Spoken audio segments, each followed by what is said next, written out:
Здравейте, приятели! Добре дошли отново в моя канал. Какво си правя аз? Направила съм си чаша горещ шоколад, който допивам и допълнително придава вкус за коледно настроение.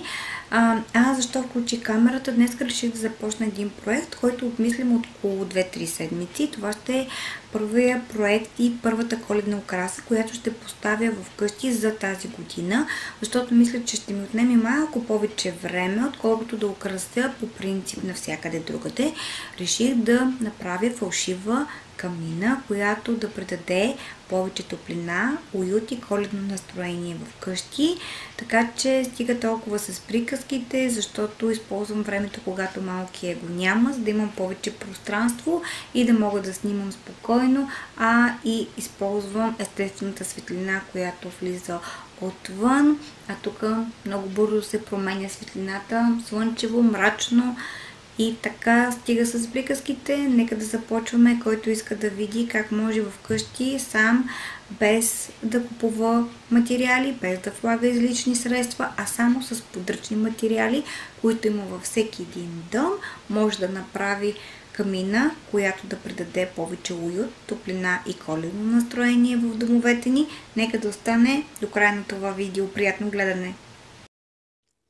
Това, което ни е необходимо, са различни кашони или кутии. В случая ще използвам кутията от нашия телевизор и един стар шкаф, който мислих да изхвърля, но пък се сетих, че мога спокойно да използвам и да направя моята камина по-стабилна и да спестя малко време. Ако вие нямате такъв шкаф, спокойно може да наредите един върху друг, било то кашони или пък една върху друга кутии във формата на буквата П, да облепите и това ще бъде основата за вашата камина, след което преминавам към направата на лицевата част или така наречения капак, тъй като аз направо ще използвам и ще поставя в самия шкаф и се получава нещо като капак. Другото много важно нещо е да изрежете в лицевата част на камината много точно, да вземете размерите на монитор. Защо монитор? Защото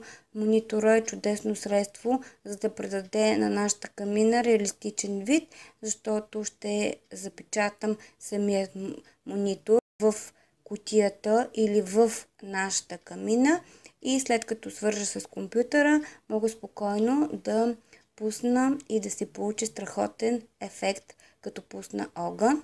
Така че продължавам напред, като естествено много добре се изрязва отворът, в който ще поставим нашият монитор. Решавате какъв цвят ще бъде вашата камина и съответно бойдисвате самия капак.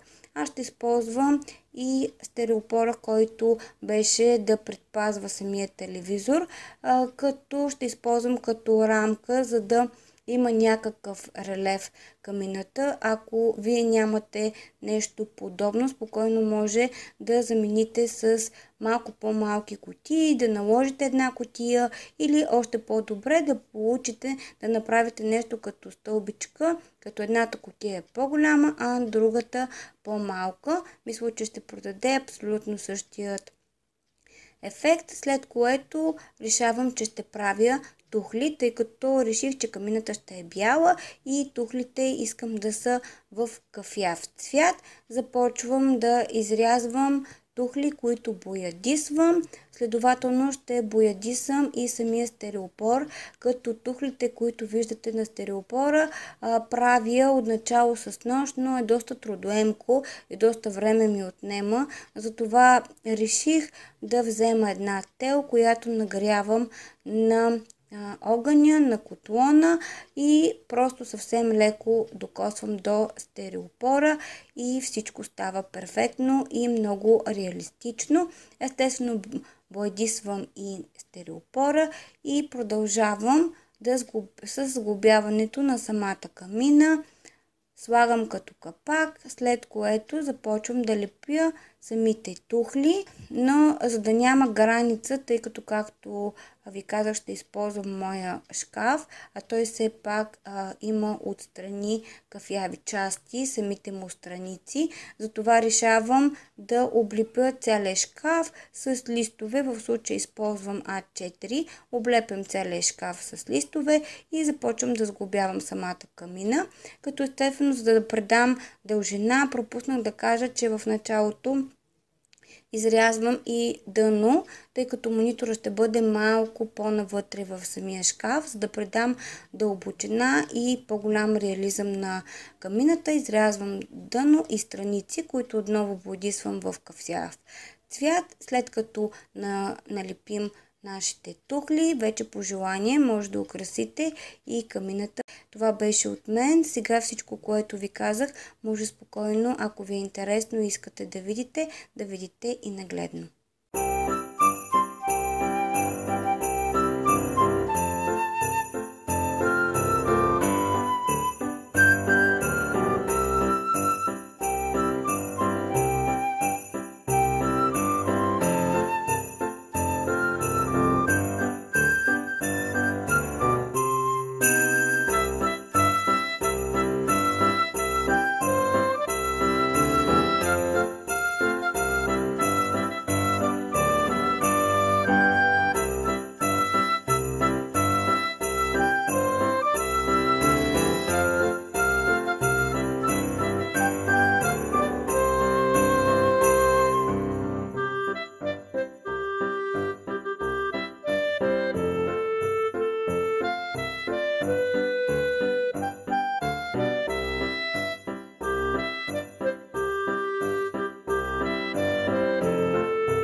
И това е завършения резултат.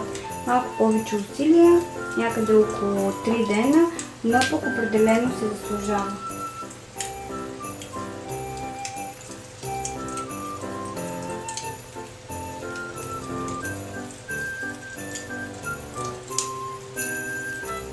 Може спокойно и да се добавят топки и още украса.